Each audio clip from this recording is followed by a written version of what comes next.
Hello, welcome to The Daily Show. I'm Trevor Noah. One of the most lavish places in the world is Dubai, which is basically the place rich people go when they're tired of feeling rich. But how did they get there? And what explains their growing international influence? Well, despite this massive infrastructure, Dubai used to look like one of those nuclear test towns. Very scarce. In its early days, it was a small port town.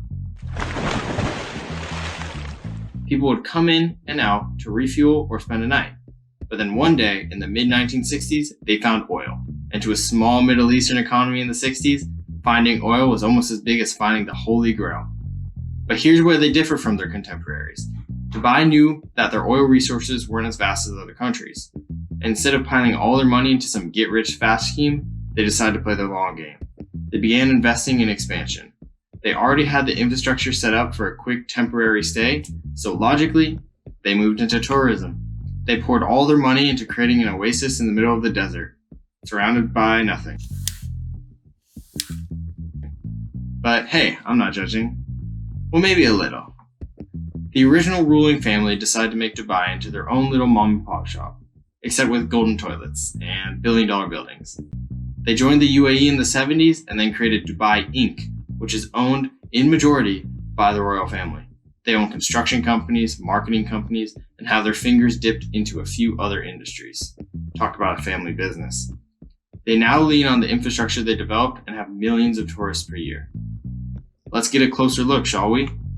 Our next special segment is called Nighttime in Dubai, and we decided to bring our entire crew along with special guest Ronnie Cheng. Let's head to Dubai. Thanks, Trevor. I'm currently at the world-renowned Burj Khalifa, the tallest and may I say cutest building in the world. Thank you. Dang, I know Dubai had talking buildings. They really are the city of architectural innovation. But this building specifically has a fascinating history. In the Dubai Miracle and Mirage by National Geographic, the structure was built 2 floors at a time. That's insane. Moreover, as Spark Media described in their documentary, How Dubai Became Home to the World's Tallest Buildings, everything in the city is about the biggest, best, grandest, and flashiest. The most staggering fact is that a new restaurant opens up every 2 weeks, and luxury brands always fiercely compete against each other. Think about Gucci opening up 3 different times in a year. I mean, their cops literally drive Lamborghinis. Lambos. Let's just say if cops in America drove Lambos, well, there'd be a lot more people wanting to defund the police.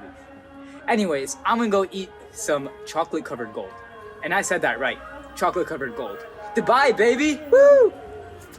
So after eating my chocolate-covered gold, I was thinking, what transformed this desert to host stupefying skyscrapers and mosques in a pulsating metropolis city?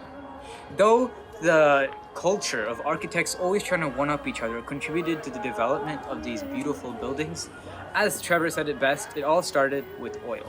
The initial leader of Dubai during the oil boom was Mohammed bin al-Rashid Maktoum, and he dedicated a chic load of the national budget to building skyscrapers that not only attract more tourists, but preserve the history of Dubai.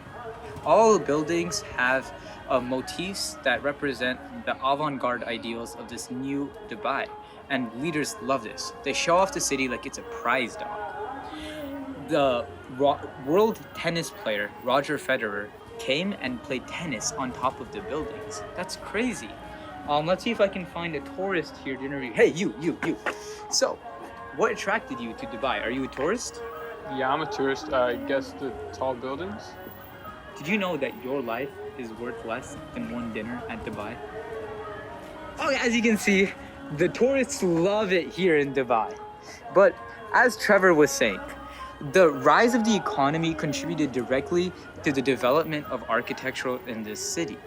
And the architecture in this city contributed to the world leaders showing it off and marketing it to the whole entire world.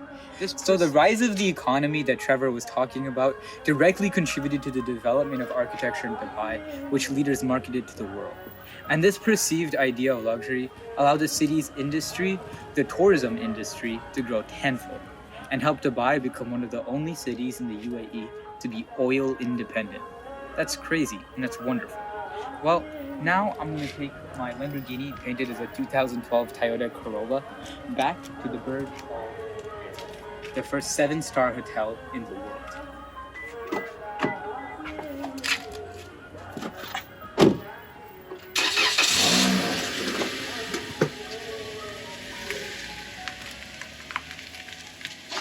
Welcome back to the studio, ladies and gentlemen. I'm joined by our special guest, Ronnie Chang. You look different, Trevor. Oh, the Dubai sun got me really tan. Anyways, the trip down to Dubai really showed us the reasons behind the booming tourism. From the architectural masterpieces like the Burj Khalifa and Burj Al Arab to the sand of the Arabian desert and Kite Beach. It is no wonder that people from across the world visit and contribute to the economy. Anyways, Ronnie, what was your personal favorite place to visit in Dubai?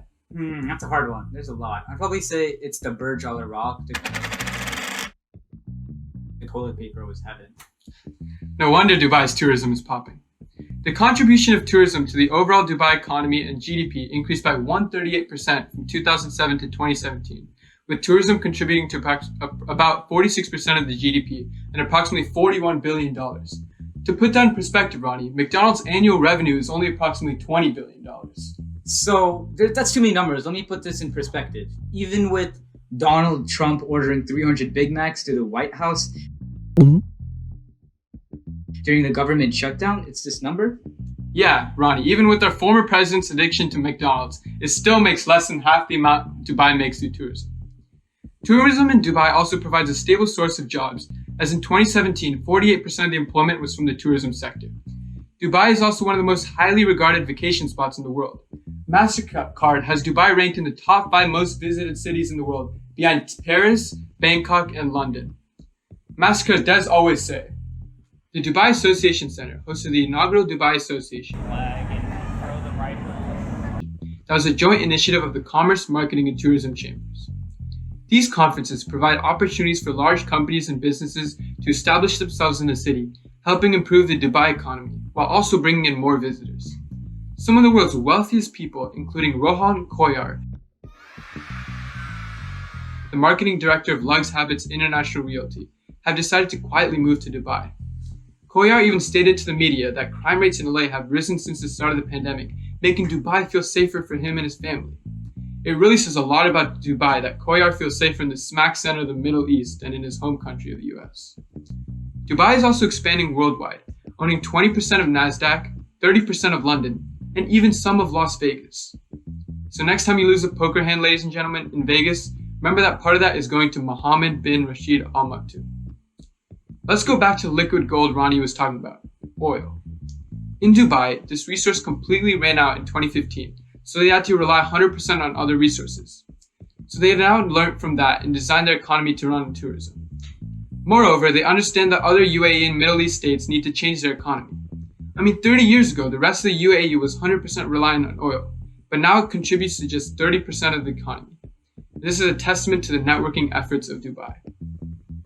So at the end of the day, folks, the growth of architecture in Dubai, coupled with this expansion of its economy, allowed the city to rely on the tourism industry and be one of the only places in the UAE that isn't oil dependent. Dubai is now taking one step further and helping other cities develop a balanced economy, ultimately building the world one economy, one city at a time.